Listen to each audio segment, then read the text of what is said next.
오늘부터 법정 나이가 만 나이로 통일이 됩니다. 자, 그럼 내 나이가 지금 몇 살인 거지? 하고 헷갈리시는 분들. 자, 올해 연도 2023년에서요. 자신이 태어난 해를 빼면 바로 만 나이가 됩니다. 자, 여기 보면 만약에 1993년생이 있습니다. 그러면 2023에서 1993 생일이 지났다면 1993만 빼면 30살이 되는 거고요. 그런데 아직 생일이 안 지나신 분들은 자, 여기 뺀 데서 1을 더 빼면요. 이게 바로 본인의 만 나이가 됩니다. 자, 생일이 안 지난 1993년생은 2023에서 1993을 빼고요. 여기다가 1을 더 빼면 29, 29살이 되는 겁니다. 조금 헷갈리시나요? 어쨌든 2023에서 본인이 태어난 해를 빼시면 되겠습니다. 혹시 여기 우리 패널분들 중에 2살 어려지신 분 혹시 계실까요? 장혜찬 최고요. 좋으시겠어요. 아주 어쩐지 오늘따라 좀 더 젊어 보이시는 것 같습니다. 자, 미지스 기자. 네. 만 나이 통일이 되면 뭐 어떻게 뭐 달라지고 뭐 이런 게 있어요? 네, 일단 저도 2살 더 어려우시고요. 축하합니다. 네, 이제부터는 이 만이라는 나이가 적혀 있지 않아도 자동으로 만 나이라고 해석을 하시면 될 것 같습니다. 네. 사실 기존의 민법이나 형법 체계에서는 이미 만 나이를 써왔기 때문에 법적으로 크게 달라지는 점은 없는데요. 이 선거권이나 정년, 뭐 경로자, 우대 이런 거 원래 만 나이 세던 대로 만 나이 그대로 세시면 됩니다. 하지만 정부는 그동안 연금이나 각종 정부 지원에 대해서는 이게 세는 나이냐 만 나이냐 이런 걸 질문하는 민원들이 많았다라고 하는데요. 이 만 나이로 통일을 하면서 이런 부분에 혼선이 조금 줄어들 것으로 보고 있습니다. 하지만 예외가 있습니다. 일단 학교에 가는 나이, 취약 연령은요. 만 나이 적용 예외 대상에 들어가고 병역 의무나 공무원 시험에서 쓰는 나이 역시 만 나이 응시에 예외로 뒀습니다. 장혜찬 최고위원. 그럼 지금보다 어쨌든 원래 어제보다 한두 살이 어려지잖아요. 그러면 어려진 만큼 술, 담배 살 수 있는 이런 나이도 좀 낮아지나요? 어떤가요? 그런데 뭐 기대한 사람들이 있을지 모르겠습니다만 술, 담배 연령 구입은 결과적으로 달라지지 않습니다. 여성가족부에서 밝힌 바에 따르면 만 나이 통일법이 시행돼도 청소년 보호법상의 청소년 연령은 현행과 같이 유지되기 때문에 네. 술, 담배 구매 가능 연령은 변함이 없고요. 오늘 기준으로는 2004년생부터 술, 담배를 구매하는 것이 가능합니다. 그래서 2005년생은 여전히 술, 담배 구입이 불가능하다. 그러니까 실질적으로 사실 미성년자이냐 아니냐 가장 체감이 되는 게 이제 밖에 나가서 술 한잔 할 수 있느냐 그렇죠, 맞아요. 없느냐일 텐데 그 부분에 있어서는 여전히 청소년 보호법상 연나이로 19세 이상이 되어야 한다라는 점을 좀 알고 계셔야 될 것 같습니다. 자, 혹시나 정말 나이가 딱 걸려서 혹시나 기대하셨던 분들 원래 술, 담배 사는 나이는 변함이 없다는 거 꼭 알아두셔야 되겠습니다. 자, 김진희 변호사. 그 외에 또 좀 우리가 알아야 할 것들이 좀 있을까요? 네. 뭐 일단 아까 말씀 잘 해주셨지만 뭐 행정이나 아니면 일반 법률적인 나이는 이미 만 나이기 때문에 네. 크게 뭐 지금 이게 바뀐다고 해서 혼선이 올 거는 없습니다. 또 금융 상품이나 이런 부분도 거의 만 나이로 시행을 하고 있었기 때문에 네. 크게 문제될 건 없는데 다만 이제 보험업계에서는 조금 이제 나이 계산 방법을 좀 특이한 방식으로 진행해온 부분이 있어서 이 부분이 조금 문제가 되고 있는데 이게 어떤 거냐면 이제 보험 나이 같은 경우에는 통상적으로 이제 본인의 이제 만 나이를 기준으로 해갖고 그 6개월 생일 이후에 6개월이 지났냐 안 지났냐를 따져서 이제 나이를 책정을 해왔습니다. 그래서 네. 6개월이 안 지난 경우에는 그냥 만 나이를 적용하고요. 그리고 6개월이 지난 경우에 만 나이에 한 살을 더해서 이제 평가를 했습니다. 그러니까 쉽게 예를 들어 만 30세다. 근데 30년 6개월이면 그냥 30세가 되는 거고요. 그리고 30년 7개월이면 31세로 이제 그렇게 계산을 해온 거죠. 복잡하군요. 근데 이게 왜 의미가 있냐면 일반적으로 보험에서는 네. 이제 나이가 더 들어갈수록 조금 보험료가 올라가는 그런 상품들이 좀 많습니다. 그렇기 때문에 한 10에서 15% 정도 올라가기 때문에 네. 이런 부분에 있어서 지금 만 나이로 통일이 됐는데 이런 보험 계산법에 따르면 또 한 살이 또 더해질 수 있어서 이런 부분들은 보험업계에서도 좀 이왕 만 나이 통일법이 시행된 김에 이런 부분들은 조금 개선이 필요하지 않나 그런 얘기들이 좀 나오고 있습니다. 그러게요, 설전 부위원장. 어쨌든 보험업계에서도 이제 어쨌든 만 나이가 지금 우리가 다 통용이 되니까 이런 네. 부분들 좀 개선을 좀 해야 됐나? 뭐 당장 바꾸기는 좀 힘들 것 같습니다. 이제 뭐 보험업계에서도 이걸 보험 나이를 이제 만 나이로 바꾸는 것을 아마 점차적으로 시행을 해 간다고 하고 있고요. 아마 조금 시간이 걸릴 것이고 그래서 이제 1년 아래 가입 여부를 지금 고민하고 계신 분들은 만 나이를 따져보고 가입 시기를 좀 조율해 보는 것이 좋다 이렇게 얘기를 하고 있고요. 이게 근데 보험 상품에 따라서 조금씩 달라져요. 그렇기 때문에 이 부분은 보험 설계사랑 아니면 그 보험회사 어떤 상담하시는 분들하고 좀 꼼꼼하게 따져보시고 이 부분을 하시는 게 좋지 않을까라는 생각을 해봅니다. 그렇군요. 자, 김진일 변호사. 그리고요, 우리가 이제 뭐 TV나 영화나 이런 거 보면 뭐 15세 관람가, 19세 관람 불가 뭐 이런 거 있잖아요. 이거 시청 연령, 뭐 영상물 시청 가능 연령이라고 하는데 요런 거는 어떻게 돼요? 좀 변화가 네. 있어요, 이것도? 그 얘기들이 좀 많이 나올 수도 있는데 이제 영상물 시청, 그러니까 영상물 이제 등급이죠. 우리가 이제 나이에 따라서 등급을 분류하는데 요 등급 나이 같은 경우에는 기존에도 만 나이를 적용을 해왔습니다. 그렇기 때문에 저희가 뭐 갑자기 예를 들어 19금 이상 네. 영화를 볼 수 있는 그런 19금 나이가 높아진다든지 이런 일은 발생하지 않고요. 기존 영상물 등급 체계 자체가 나이를 만 나이로 이제 진행해왔기 때문에 지금 뭐 만 나이 통일법이 이제 이번에 시행된다고 하더라도 그 부분에 있어서는 큰 영향은 없습니다. 그렇군요. 장혜찬 최고위원. 그리고 어르신들 같은 경우에는 이제 뭐 환갑 잔치 해야 되고 7순, 8순 잔치 해야 되잖아요. 이런 것도 좀 고심이 깊어지지 않을까 싶기도 하고요. 그러니까 아무래도 뭐 잔치 앞두신 분들이 이걸 이제 만 나이로 해야 되는 거 아니냐 고민하실 수도 있는데요. 아마 앞으로는 그런 문화가 자연스럽게 좀 자리 잡히겠죠. 만 나이 기준이 될 것 같은데, 근데 이게 나이만 제도만 바꾼다고 능사가 아니라 우리나라에 이 한 살 차이 가지고 너무 위계서열 엄격하고 막 따지는 좀 수직적인 문화가 있잖아요. 네네. 그게 이번 만 나이 도입으로 인해서 좀 개선이 되는 게 전 중요한 핵심이라고 생각을 합니다. 그러니까 외국에서 제가 대학을 다녀봤는데 친구들끼리 나이 몇 살이냐 물어본 기억이 거의 없어요. 그게 별로 중요하지 않거든요. 뭐 호칭의 차이도 좀 있긴 하겠습니다만. 네. 근데 대한민국 문화가 완벽히 뭐 서구 문화 따라가야 된다 말씀드리는 건 아닙니다만 이번 만 나이 도입을 계기로 좀 너무 지나치게 수직적이고 딱딱한 위계 질서 문화가 좀 완화되는데 도움이 된다면 그게 이 나이법 개정의 큰 의미이고 취지가 아닐까 싶습니다. 자, 지금 뭐 우리 장혜찬 최고위원이 뭐 수직적인 이런 위계 질서도 좀 타파해야 된다 이런 얘기를 했는데 제가 이런 생각을 한번 해봤거든요. 만 나이가 이제 생일을 기준으로 하잖아요. 그래서 만약에 가령 친구들하고 다툼이 있을 때 너 혹시 생일 지났어 안 지났어? 생일 안 지났어? 그럼 왜 자꾸 한 살 위 형한테 자꾸 까불어? 뭐 이런 일도 생기지 않을까 저는 그런 생각 해봤는데 우리 장혜찬 최고위원 말 듣고 그런 생각은 딱 버리도록 하겠습니다.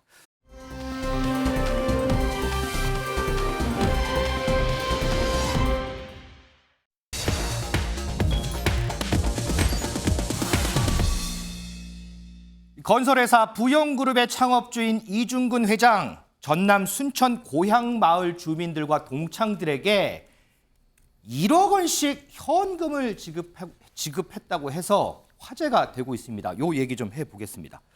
민지숙 기자. 네. 한 사람당 1억씩 이거 그냥 줬다는 거예요? 맞습니다. 저도 이 소식을 듣고 이 순천이 고향인 동기가 굉장히 부러워졌는데요. 네. 네, 이중근 회장 자신의 고향 마을 주민에 대한 격려금 차원에서 사비로 이렇게 통큰 기부를 했다라는 소식입니다. 마을 거주 기간에 따라서 5단계로 이 등급을 조금 나눠서 최대 1억 원을 지급했다라고 하는데요. 네. 여기에 초등학교와 중학교, 고등학교 동창들에게 이 초등학교, 중학교 동창 현금 1억 원, 이 8기 순천고 고등학교 동창에게는 5천만 원씩을 각각 전달을 했다라고 합니다.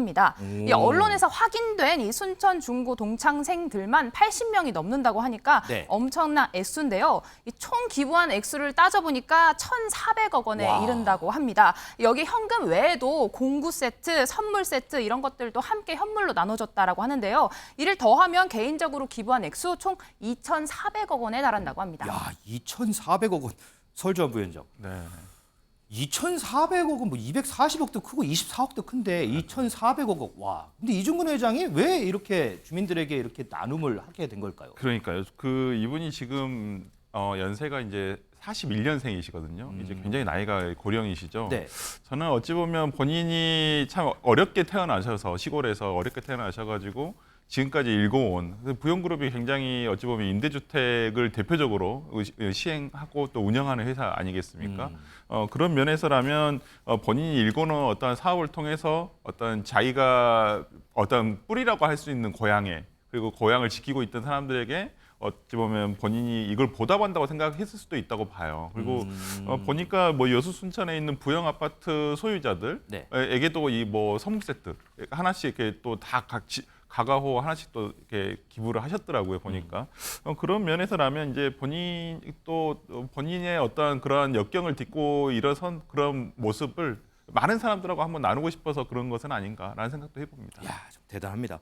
김진일 변호사, 이 마을 주민들 반응 안 봐도 비디오일 것 같아요. 네, 그렇죠. 뭐 다 너무 이제 기뻐하고 소위 이제 골든벨을 울렸다 이런 얘기들을 좀 하고 있다고 합니다. 이 네. 부회장이 골든벨을 울렸다 이런 얘기를 하는데 그 한 주민은 또 이제 어렵게 이제 좀 전에도 얘기가 나왔지만 해서 번 돈을 고향 사람들에게 나누니 또 감사하다 이런 얘기를 하고 있고 또 이 무려 50년 넘게 한 마을에 산다는 이유로 이런 큰 돈을 받았다 이런 거에 대해서 좀 감격스럽다 얘기를 하고 있고요. 그래서 이 돈을 받은 이제 마을 주민들이 좀 조금씩 십시일반해서 한 1% 정도 십시일반해서 이 이부영 회장의 공적비를 좀 세우려고 그렇게 하고 노력을 하고 있다고 해요. 감사한 마음을 담아서 이제 공적비까지 걸리고 네, 하려고 그런 추진을 얘기들이 하고. 좀 나오고 있다고 합니다. 실제 뭐 이 돈을 줄 때 뭐 좀 약간 어떻게 보면 이런 공적비나 이런 걸 바라고 준 건 아니기 때문에 좀 본인 입장에서는 별로 원하지 않았다고 하는데 이제 마을 사람들이 조금 십시일반해서 이런 감사한 마음을 좀 표현해야겠다 그런 얘기가 지금 좀 나오고 있다고 합니다.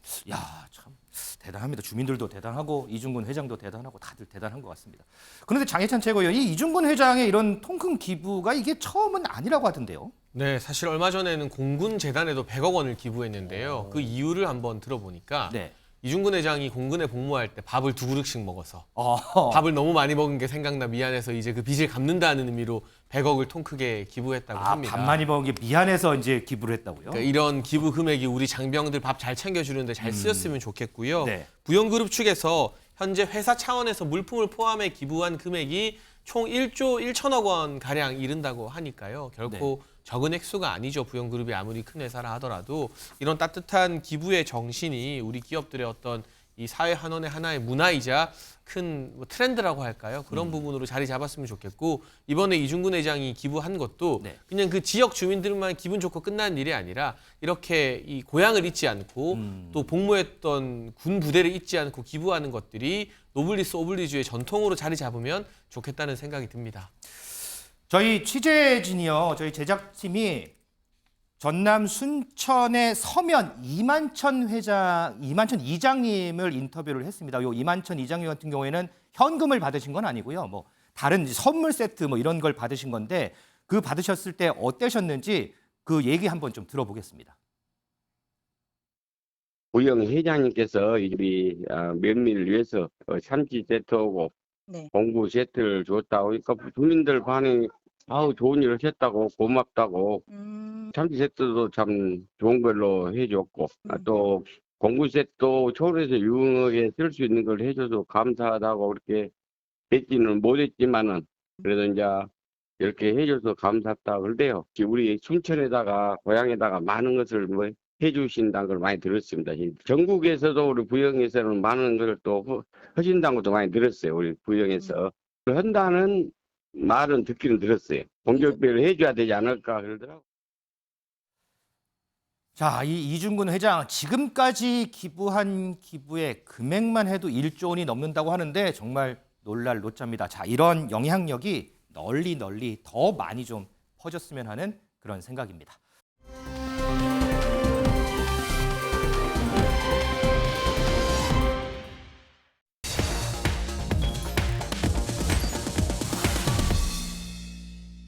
내년 총선을 겨냥해서 여야가 벌써부터 전략 짜기에 고심이 많은 것 같습니다. 총선, 바로 인물전이라고 하죠. 그래서 여야가 어떤 인물을 내세울지 여러 얘기들이 나오고 있는데 자, 요 얘기 각각 여야 나눠서 얘기 좀 해보겠습니다. 자, 먼저 민지숙 기자. 네. 국민의힘에서는 어쨌든 총선, 저번 총선에서 민주당한테 패했으니까 이번에는 이겨야 돼요. 그래서 지금 인지도, 전투력 갖춘 인물들 모두 합류시켜야 된다 이런 얘기 나오는데 그러면서 여러 인물들 많이 거론되잖아요. 맞습니다. 이 총선 승리에 도움만 된다면야 이 국정 운영에 조금 부담이 되는 인물이라도 적극 영입을 해야 된다 이런 분위기라고 하는데요. 먼저 한동훈 법무부 장관은 물론이고 네. 원희룡 장관 또 안철수 의원과 나경원, 윤희숙 전 의원 등이 이렇게 전략적 허용 대상자로 언급이 되고 있다라고 합니다. 여기에 연일 이 대통령을 향해 날을 세우고 있는 대표인 유승민 전 의원 또 이준석 전 대표도 끝자락에 자리를 하고 있다라고 하는데요. 이 두 사람은 공개적으로 총선 의지를 밝히고 있지만 이 나머지 다른 언급되는 주자들은 현재 말을 아끼고 있는 상황입니다. 이 외부 인사 영입 가능성도 지금 이야기가 나오고 있는데요. 네. 이 금태섭 전 의원과 양향자 의원의 경우 과거 민주당을 탈당한 이후에 현재 여권과 호흡을 맞춰서 잠재적인 여권 인사들로 꼽히고 있는 상황입니다. 장희찬 최고위원, 특히나 보면 뭐 여러 인물들 거론됐지만 그중에서 총선에서 이기려면 이준석 전 대표와 손을 잡아야 된다 이런 얘기도 많이 나오는데 그건 어떻게 좀 보세요? 많이는 아니고요. 당 일각에서 일부 제기하는데요. 아, 일부예요? 저는 지도부 한 사람으로서 전혀 관심이 없고요. 지금 그걸 이야기할 계제가 아니다. 정부 여당이 민생에 대한 정책으로 성과를 뚜벅뚜벅 내고 있고 실제 지난주 주요한 여론조사 지표에서 민주당과 정당 지지율 차이를 꽤 벌리고 있는 결과들이 나왔습니다. MBS나 갤럽 같은 경우에. 그래서 지금 특정 인물에 대한 공천 여부가 벌써부터 화제가 될 시기가 아니라는 생각이 들고 이 전 대표의 경우는 검찰의 기소 의견으로 송치돼 있으니까요. 사법 리스크를 잘 해결하고 나면 그때 가서 생각해도 늦지 않다. 그러니까 지금 이걸 가지고 벌써 소위 말하는 설레발을 칠 필요가 전혀 없다라는 생각이 듭니다. 뭐 설레발이라고 표현하셨지만 어쨌든 정치권에서는 많이 얘기가 나오니까 저희가 좀 주제로 다뤄보고 있습니다. 자, 설전 부위원장. 그런데 윤석열 대통령이 사석에서요. 내년 총선 목표를 170석이라고 얘기한 게 알려져서 이게 지금 많이 논란이 되더라고요. 이게. 네, 그러니까 뭐 민주당이 지금 169석이어서 한 석 더 해서 이제 170석이라고 표현하신 건지 모르겠습니다만 다행히 사석에서 말씀하셔가지고 이게 법적으로는 논란이 조금 없다라고 볼 수도 있을 것 같은데. 근데 이런 뭐 대통령께서 총선에 대해서 뭐 얘기는 충분히 하실 수 있죠. 당연히 이 부분에 굉장히 그러면 윤석열 정부의 어찌 보면 국정 후반기를 힘을 받을 수 있냐 없냐라는 것은 내년 총선에 달려 있거든요. 네. 그만큼 관심을 가질 수밖에 없습니다만은 글쎄요, 170석이라고 이게 공공연하게 어떤 숫자를 얘기한다는 것이 과연 국민의힘에게 이게 유리할 것인가 이런 부분을 한번 좀 고민해 보셔야 되지 않을까. 보통 그 선거 전에 보면 각 당에서 똑같은 얘기하지 않습니까? 네. 아, 우리 이번에 너무 힘듭니다. 하지만 우리에게 꼭 한번 힘을 실어 주십시오. 한 석이라도 더 주셔야 됩니다. 이렇게 읍소를 하거든요. 네. 저는 그런데 지금 대통령께서 이렇게 표현을 하셨다라고 기준을 잡고 계신다는 것을 누군가에게 표현을 하셨다라고 해서 이것이 만약에 이렇게 알려지게 되면 과연 이걸 국민들은 어떻게 받아들일지 이 부분도 한번 고민해 보셔야 될 것 같습니다. 자, 민주당에서는요. 이에 대해서 비판의 목소리가 높습니다. 그 목소리 좀 듣겠습니다. 대통령이 총선에 개입하면 안 됩니다. 과거 박근혜 대통령이 총선에 개입함으로써 선거법 위반, 공무원의 선거 개입 위반으로 2년 징역형을 받았는데요. 예. 그때 담당했던 검사가 윤석열, 한동훈 검사였다라고 하는 것은 온 세상이 아는 사실입니다. 대통령은 170석을 얘기하지만 국민은 이번엔 심판하는 계기로 삼고 있을 거다. 이렇게 보고 있습니다. 장해찬 최고위원. 민주당에서는 이거 총선 개입이다 이렇게 비판을 합니다. 일단 서영교 의원 감기 걸리셨나 봐요. 목소리가. 감기 빨리 나으셨으면 좋겠고요. 네. 저는 이 사석에서의 발언에 대해서는 진위 여부 확인이 불가능하죠. 그렇지만 저도 윤석열 대통령님과 뭐 간간히 계속 꾸준히 연락을 하고 있는데 네. 뭐 이런저런 국정에 대한 것들 의견 나눌 때도 있고 한데 적어도 저는 뭐 총선 몇 석 이런 이야기를 들은 적이 전혀 없습니다. 그러니까 정치권의 카더라나 낭설이 기사화됐을 가능성이 상당히 높은 것이고 그리고 뭐 각 정당의 내부 목표가 있겠습니다만 그러겠죠. 설주환 부위원장님 말씀하신 것처럼 어느 정당이든 선거 앞두고는 우리가 힘듭니다. 제발 도와주십시오라고 하는 게 정치의 정석이거든요. 그러니까 이런 것들이 설령 내부적으로 국민의힘이든 민주당이든 목표가 섰다고 해도 네. 이걸 먼저 알릴 이유는 전혀 없다. 다만 안정적인 국정 운영을 위해서는 국민의힘과 윤석열 정부의 목표가 과반 이상의 일당이 될 수밖에 없는 거예요. 그건 너무나 당연한 목표인 거죠. 네. 민주당한테 물어봐도 당연히 자기들이 일당 되고 싶다고 하지 뭐 각당 다 이당 그렇죠. 되는 게 목표라고 하지는 않을 거 아닙니까? 그렇죠. 그 정도 차원인 거라서 이게 크게 의미 있는 기사나 이걸 가지고 막 분석해야 될 정도로 공식적인 공신력이 있는 발언이나 이렇게 보여지지는 않습니다. 공신력이 있는 발언은 아니다. 이렇게 정리를 했습니다. 자, 김진희 변호사. 이와 함께 국민의힘에서는 계속해서 지금 검사 공천설 나와요. 그런데 보니까 뭐 구체적으로 지역구까지 얘기가 되고 특히나 윤석열 대통령 최측근 출신의 검사 출신의 5인방 이런 이름도 구체적으로 얘기 나오고. 네, 좀 얘기들이 나오고 있는 걸로 알고 있습니다. 뭐 한동훈 장관은 물론이고 뭐 이복현 금감원장 그리고 주진우 또 이원모, 이시원 비서관 등 이런 5-5명의 어떤 인물에 대한 총선 출마설들이 좀 새록새록 나오고 있고요. 지금 이제 PK 쪽에서 부산 경남 지역에서 특히 좀 이런 얘기들이 많이 나오고 있는 걸로 알려져 있습니다. 그 PK 쪽에 지금 총선을 준비하는 검사 출신이 한 10명 정도 된다 뭐 이런 얘기도 있고 네. 또 최근에 또 그 우병우 전 민정수석도 사실 뭐 출마 의사를 조금 보인 것 같다는 평가를 받은 것도 있고요. 그리고 실제 지금 주진우 법률비서관 같은 경우에는 이제 부산 수영구 쪽이 이제 본인의 또 연고지라고 볼 수 있는데 그쪽에서 좀 얘기가 나오고 있고 또 부산 쪽에서 지금 자리가 좀 많이 날 거라는 이런 기대감들이 나오는 게 최근에 또 황보승 의원 같은 경우에 또 불출마를 선언했잖아요. 그렇죠. 그래서 이제 영도, 부산 영도도 있고 또 지금 부산에서 지금 뭐 서병수 또 하태경 의원 지역구 쪽에서도 지금 검사 출신이 좀 도전을 하려고 한다 이런 얘기들이 나오고 있어서 추후에 이제 검사 출신들의 어떤 이런 총선 출마의 핫한 지역이 좀 PK가 되지 않을까 그런 전망들도 좀 나오고 있습니다. 자, 이 검사 공천설에 대해서 김기현 대표 지난 21일 날 한 얘기입니다. 검사 공천 없다. 검사 왕국 걱정할 필요 없다. 윤석열 대통령 생각도 마찬가지다 얘기했고 하태경 국민의힘 의원 그런데 검사 공천하면 질 거다. 이거는 윤석열 대통령도 알고 있다. 이런 얘기를 했는데 이 중에서 하태경 의원의 목소리 직접 한번 들어보겠습니다. 윤 대통령에 대한 여러 가지 오해가 있는데 그중 하나의 오해가 자기 사람을 심기 위해서 뭐 어쨌든 거기에 중점을 둘 것이다. 검사 공천사. 그렇죠. 검사 공천. 그리고 지난 이제 그 대표 경선에서 그런 모습이 좀 보였기 때문에. 근데 시기마다 이제 목표가 다른 거예요. 그러니까 총선에서는 이기는 게 지상의 과제인 겁니다. 뭐 대통령도 그럴 수 있죠. 그렇죠. 검사 공천, 검사 주도 공천하면 이기겠습니까? 지지. 윤통 이걸 모를 거라고 자꾸 이제 평론가들이 이야기하는데 아세요. 검사 공천하면 진다는 걸. 검사 주도 공천하면 지죠. 장희찬 최고위원. 검사 공천하면 진다. 동의하세요? 그러니까 이게요. 민주당이 만든 프레임이에요. 아, 그래요? 검찰 정국이다. 검사 공천할 거다. 근데 저는 민주당이 파놓은 함정에 우리가 들어가서 갑론을박 주고받는 것 자체가 정무적으로 별로 좋은 방향이 아니라고 생각합니다.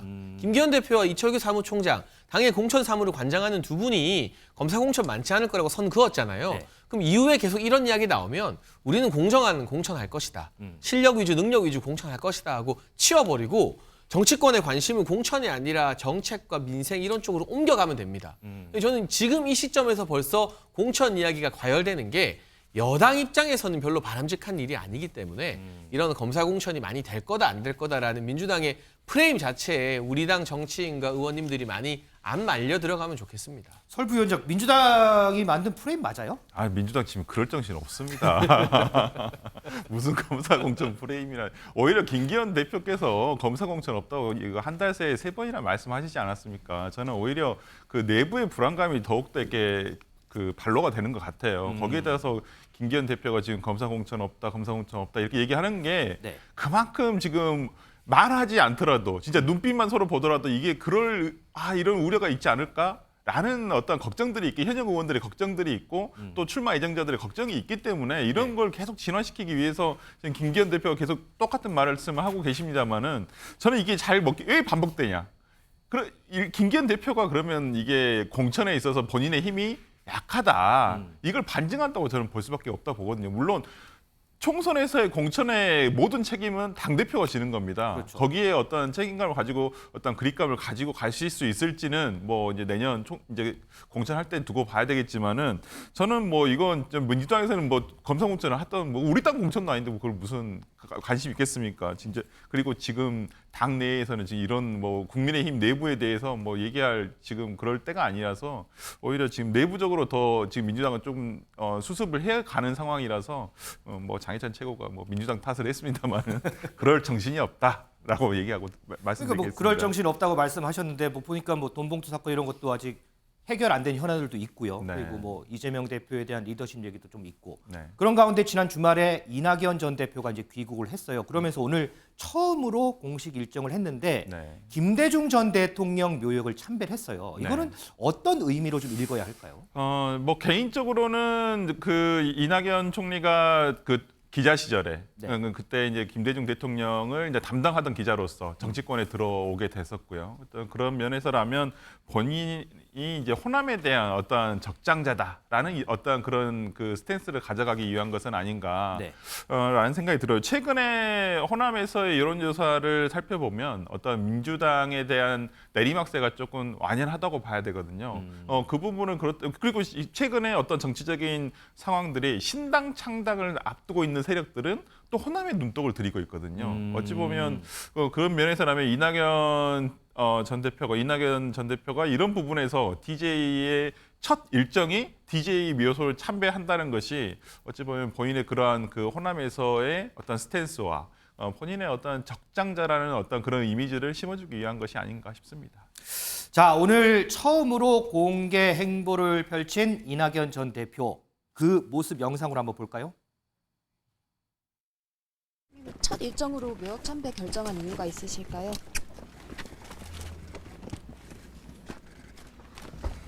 김대중 대통령은 제 정치의 원점입니다. 그래서 1년 전에 출국할 때도 여기 와서 출국 인사를 드렸던 것처럼 오늘도 귀국 인사를 드리게 됐습니다.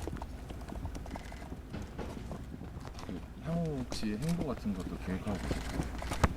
예, 우선은 인사드릴 곳은 인사드리는 거고요. 현재까지는 국민님 지난번에 못다한 책임 다하겠다고 말씀해 주셨는데 좀 어떤 부분까지 고려하고 계실까요? 장혜찬 최고위원. 지난주에 이낙연 전 대표 귀국했을 때 국민의힘에서 논평을 냈어요. 거기 보니까 이재명 대표 체제도 엉망이지만 이낙연 전 대표도 대체제가 아니다 이렇게 논평을 냈는데 이건 무슨 뜻인가요? 이게? 그러니까 우리 국민들이 문재인 정부의 실정을 지난 대선으로 심판하지 않았습니까? 네. 뭐 지방선거에서도 연달아서요. 그런데 이낙연 전 대표는 문재인 정부를 상징하는 총리이기 때문에 뭐 소득주도 성장이나 부동산 폭등 같은 정책 실패에 책임이 있는 인물이다라는 게 일반적인 인식인 것 같고요. 다만 뭐 저희 당의 논평과 별개로 저는 그래도 야당으로서 저희가 협치의 대상으로서 인정할 수 있는 마지노선이 이낙연 전 대표 같은 인물이라고 생각합니다. 적어도 이분이 뭐 음주운전을 했습니까? 검사 사칭을 했습니까? 대규모 부동산과 토건 비리로 기소되어서 측근들이 구속되고 수사를 받고 있습니까? 그런 건 아니잖아요. 그러니까 능력이나 정책, 정치적 방향에 대해서는 입장이 다르고 치열하게 싸울 수 있지만 최소한의 도덕적 기준은 갖춘 분과 여야가 대결을 하고 싶은데 그 점에 있어서는 이재명 대표보다 훨씬 더 나은 분이라는 데는 두말할 여지가 없겠죠. 아주 지금 분석답습니다. 자, 설 전 부위원장. 지금 이낙연 전 대표 귀국한 지 오늘로 닷새째예요. 네. 일단 들어보면 이재명 전 대표하고 전화 통화만 잠깐 한 걸로 알려지고 있는데 네. 안민석 의원이 이재명 대표부터 만나라 이렇게 얘기를 했어요. 혹시 두 사람 언제 조만간 만날 계획이 있나요? 어떤가요? 아마 만날 걸로 저는 당 대표실에서 아마 조율하고 있는 것으로 알고 있고요. 아마 그 대표 일정과 이낙연 전 대표 일정이 일단 조율이 되면 저는 아마 근시일 내에 만나시지 않을까. 예, 근시일 내에 만나시지 않을까 싶고요. 그리고 뭐 할 얘기도 많으실 것이고 그다음에 뭐 서로 어찌 보면 서로의 세력이 밀어내는 정치가 돼서는 안 되거든요. 뭐 손을 붙잡고 어떻게 해서든 지금 민주당에 처한 위기를 이렇게 돌파할 수 있는. 근데 그 돌파를 하는데 나만 해야 된다라고 생각하시지 마시고 네. 두 분이서 손 잡고 그다음에 지금 현재로서는 어찌됐든 전당대회를 통해서 대표가 되신 분은 일단 이재명 대표이기 때문에 이낙연 전 대표가 상임 고문이죠. 당의 상임 고문이시니까 저는 어떤 뒤에서 힘을 실어주는 역할을 하시는 게 옳지 않을까라는 생각을 해봅니다. 김진희 변호사. 자, 다가오는 총선에서 과연 이낙연 전 대표는 어떤 역할을 할까 궁금해하시는 분들 많은데 김진희 변호사 생각에는 이낙연 전 대표가 총선에서는 어떤 역할을 좀 하게 될 것 같으세요? 네, 저는 뭐 이낙연 전 대표의 어떤 총선에서의 역할은 결국 이제 민주당 내 어떤 개딸의 역할의 종속 변수라고 저는 그렇게 생각을 합니다. 이게 왜냐하면 지금 이제 소위 이제 강성 지지층이죠. 개딸이라 하고 민주당 내 이분들이 이낙연 대표에 대해서 어떤 대선 패배 책임론 프레임을 가지고 계속 지금 공격을 하고 있다는 말이에요. 그러면은 아까 장혜찬 최고위원도 잘 말씀해 주셨지만 조금 중도적인 입장에서 그리고 합리적인 성향을 가진 분이라고 알려져 있는데 이런 민주당 내에서 조금 이런 합리적인 비판이나 이런 게 행해졌을 때 소위 이제 개딸들이 계속해서 지금도 마찬가지입니다. 계속해서 대선 패배 책임론으로 몰고 간다 하면 계속해서 이낙연 전 대표의 입지는 좁아질 수밖에 없어요. 그렇기 때문에 저는 지금 민주당을 위해서는 정말 이런 강성 지지층이 꽉 잡고 있는 이 의사결정 구조 자체를 좀 개혁을 해야 결국에는 이낙연 전 대표처럼 조금 합리적인 이런 비판론 이런 것들이 같이 함께 더해져서 좀 결국에는 총선을 앞두고 가장 국민의힘이나 민주당에 필요한 건 중도층 잡기거든요. 그런 부분에 있어서는 단순히 강성 지지층만으로는 갈 수가 없기 때문에 이 부분이 이제 이낙연 전 대표가 역할을 하기 위해서는 어떤 강성 지지층에 대한 어떤 좀 조정 그리고 개혁 이런 부분이 좀 필요하다 그렇게 생각합니다. 알겠습니다. 자, 이런 가운데 민주당에서는요. 이 인물에 대한 총선 출마 여부가 초미의 관심사인 것 같습니다. 영상으로 먼저 좀 보겠습니다. 전주 출마는 제가 처음 들어본 얘기고요. 여전히 지금 재판을 받고 있는 상황 아니겠습니까? 재판을 그 뒤로 터널이 끝나고 또는 목에 칼이 이제 풀렸을 때, 발목에 있는 쇠사슬이 풀렸을 때 뭘 할지는 저도 잘 모르겠습니다. 제가 이제 교수로 대학으로 돌아갈 수도 없을 것 같고, 뭐 민정수석 비서관, 뭐 장관 이건 다 이제 끝이 났고, 아까 자연인 조국으로서 뭘 할 것인가에 대해서는 지금으로서 말씀드리기가 좀 곤란하지 않나 는 생각하고 있습니다.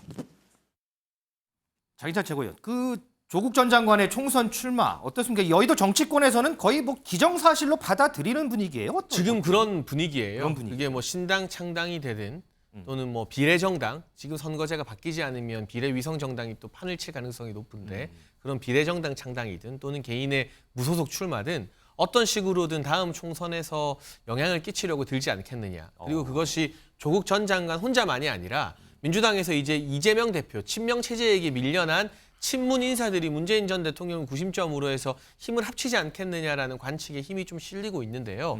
제가 사실 조 전 장관 출마 뭐 새벽 기도라도 다니고 싶다라면서 국민의힘에게는 호재가 된다라는 점을 여러 차례 밝혀왔는데 많이 말씀하셨죠. 이게 국민의힘 입장에서는 분명한 호재입니다만 한국 정치 입장에서는 1심에서 징역 2년 나온 범죄자가 이 출마니 신당 창당이니 거론이 된다는 것 자체가 정치권 전체가 국민들에게 좀 부끄러워해야 될 일입니다. 그래서 국민의힘에게 불리해진다 하더라도 조 전 장관이 출마의 출자 꿈도 못 꾸는 것이 지극히 상식적인 사회이기 때문에 과연 어떻게 진행될 것인지 눈을 부릅뜨고 좀 지켜봐야 될 것 같습니다. 뭐 아직 뭐 대법원 판결까지는 나지 않은 상황이기 때문에 그런 표현들은 조금 좀 자제하도록 하겠습니다. 설주환 부위원장은 어떻게 보세요? 이게 기정사실로 생각하세요?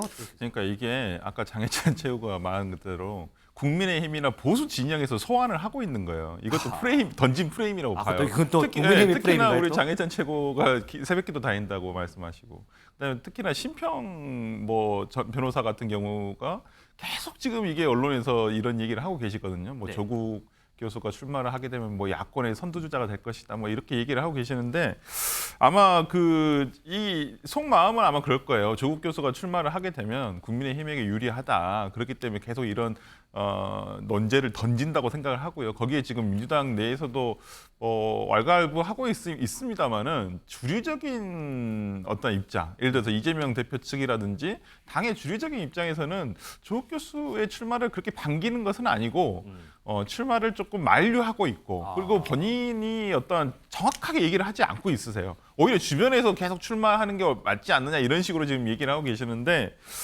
저도 좀 뭐 장혜찬 최고 말 맞다나 민주당에게 그게 득이 되지는 않습니다. 어찌됐든 간에 뭐 민주당의 당적을 가지고 출마를 하실 수는 없겠습니다만은 어찌됐든 연결을 안 할 수는 없거든요. 뭐 당연히 국민의힘에서도 이걸 공격 포인트로 삼을 거예요. 저는 선거 캠페인에서 충분히 그럴 수 있다고 보기 때문에 조국 교수도 이걸 충분히 아실 거라고 생각하기 때문에 저는 조국 교수가 좀 명확하게 한번 입장을 정리해서 발표하시는 게 맞지 않을까라는 생각을 해봅니다. 미지수 기자, 오늘 보니까는 조국 전 장관 총선 출마에 대한 여론조사 결과가 나왔더라고요. 민심은 좀 어때요? 근데? 네, 전체 응답자의 53%가 조 전 장관 출마에 반대한다라는 입장이었습니다. 찬성한다는 응답은 33%에 불과했는데요. 정당별로 보면 국민의힘 지지층의 83%가 출마에 반대한 반면 민주당 지지층은 56%가 출마에 찬성한다 이렇게 답변을 했습니다. 지역별로 보시면 광주, 전라, 제주 이 지역들을 제외한 모든 지역에서 조 전 장관의 장관의 출마를 반대하는 것으로 나타났는데요. 이 조 전 장관의 고향인 이 부울경에서도 54.8%의 국민이 출마에 반대한다 이렇게 응답했습니다.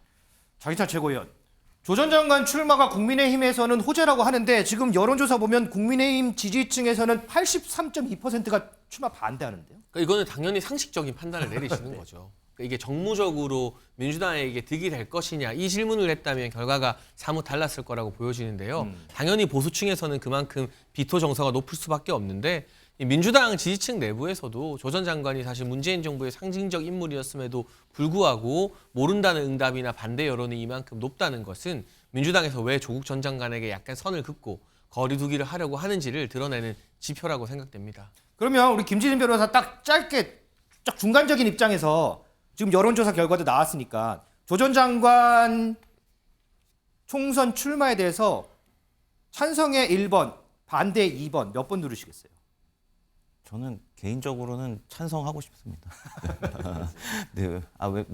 왜냐하면 이제 저도 사실 약간은 1, 2번만 보기를 주셔가지고 완전히 중립적인 판단을 하기는 어렵지만 일단 정무적인 판단을 해보자면 저도 약간만 정무적인 판단을 해보자면 아무래도 워낙에 지금까지의 저는 그렇게 생각하거든요. 조국 전 장관이 우리 사회에서 가장 좀 필요로 하는 공정이란 가치를 이제 훼손한 그런 인물이라고 보기 때문에 이런 부분에 있어서는 이제 본인이 이런 거에 대해서 좀 면죄부를 주고 싶어서 출마를 했을 때 그 파급력이 정말 엄청날 거라고 저는 생각을 하기 때문에 그래서 보면 좀 여당에 유리한 측면도 있고 그렇기 때문에 저는 오히려 출마를 하신다고 한다면 더 좋아할 것 같습니다.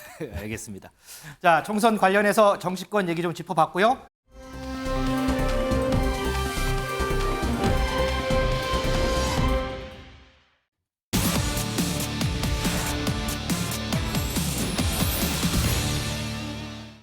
네, 뉴플리 오늘 제목은요. 황의조 영상 3,000원에 팝니다. 가스라이팅 주장엔 N번방과 다를 바 없다입니다. 네, 지난 주말부터 연일 화제가 되고 있는 국가대표 축구 선수가 있습니다. 바로 2018 아시안게임에서 크게 활약했던 황의조 선수인데요. 지난 25일 자신을 황 선수의 전 연인이라고 소개한 A씨, 이 SNS에 황 선수가 다수의 여성들과 관계를 가지며 피해를 주고 있다 이렇게 주장을 하면서요. 관련된 사진과 동영상들을 공개했습니다. 황 선수의 변호인은 어제 여자친구를 사칭해서 게시물을 올리고 협박을 한 해당 누리꾼 고소했다라고 밝히면서 이 몰카를 촬영했다라는 주장은 전부 거짓이라며 강력한 법적 대응을 예고했습니다. 알고 보니 황 선수 지난해 그리스에서요 휴대전화를 잃어버렸다라고 하는데요. 그 이후에 영어로 쓰인 협박문을 받아왔다라고 합니다. 여기에 별다른 대응을 하지 않자 이번엔 이렇게 한국어로 폭로글이 올라왔다 이렇게 밝혔습니다. 황의조 선수는 이제 국가대표 축구 선수로 공인이기 때문에 대중의 시선과 평가로부터 이제 자유로울 수는 없지만 또 한편으로는 이제 한 개인으로서 존중받아야 될 인권하고 사생활이 있습니다.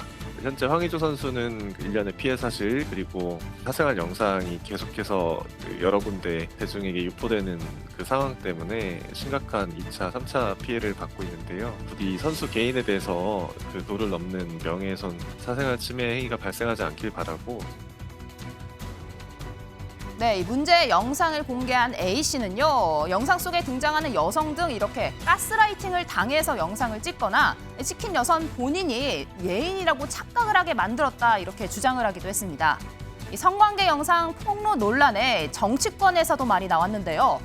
먼저 문성호 전 국민의힘 대변인 이 가스라이팅이라는 주장은 변명이다 이렇게 입장을 밝혔습니다.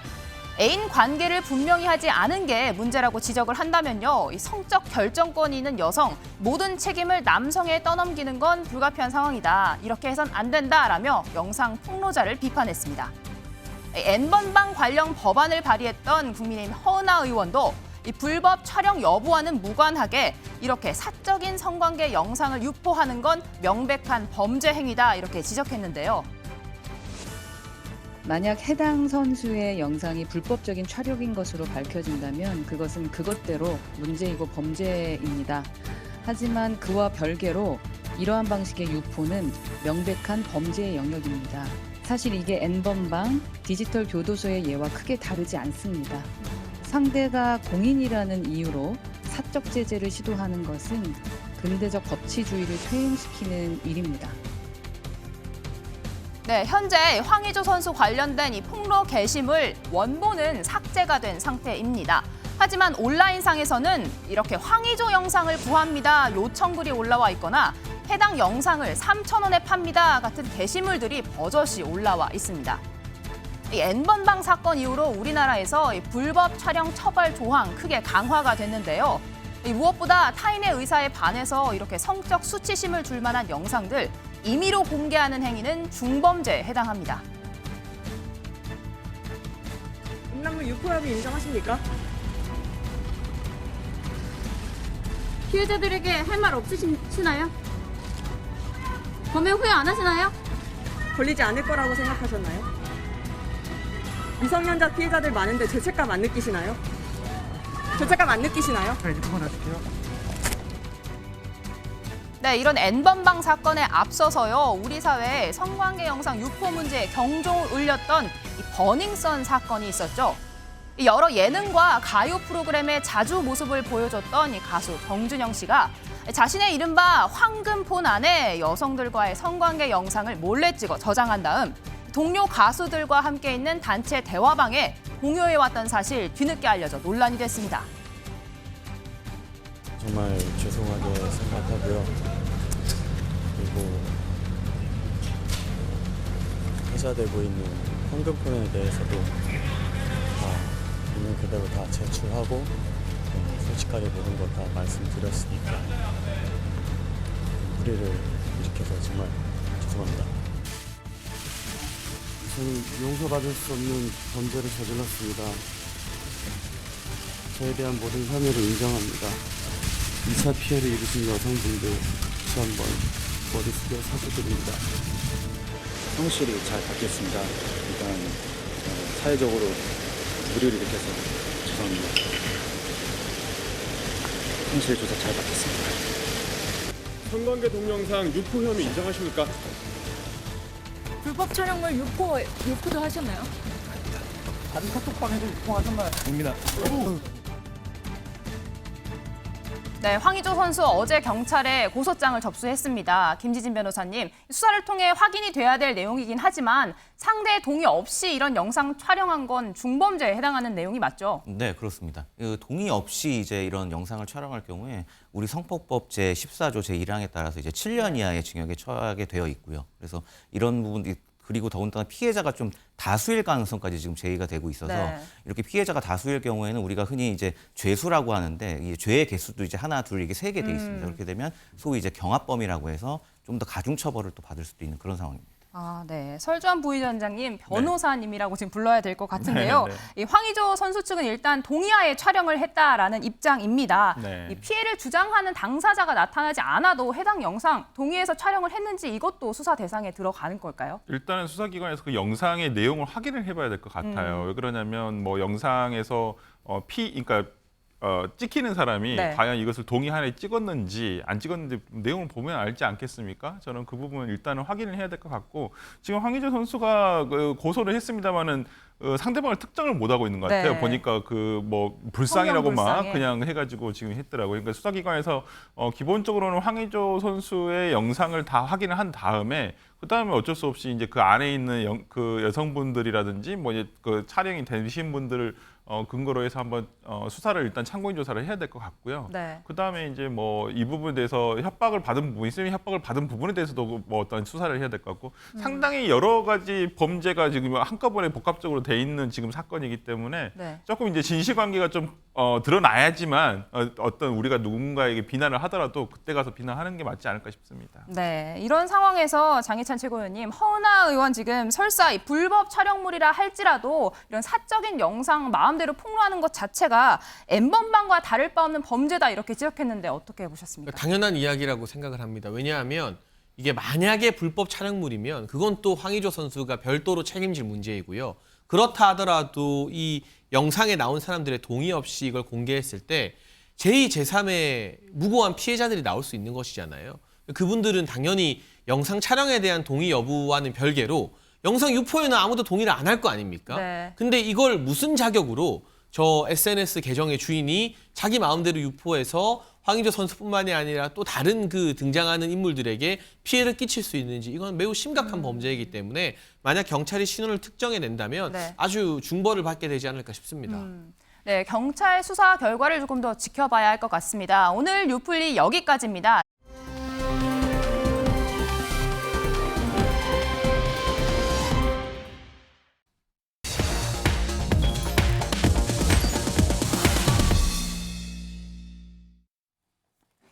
요즘 배달 음식 많이 시켜 드시죠? 그런데 배달비가 정말 만만치 않습니다. 이 배달비 아끼려고요. 요즘에는 식당에 직접 가서 포장을 해서 오시는 분들도 많습니다. 배달비 아끼려고 그러는 건데 자, 이 배달비 아끼려고 포장하러 갔다가 보니까 더 충격적인 일이 벌어졌습니다.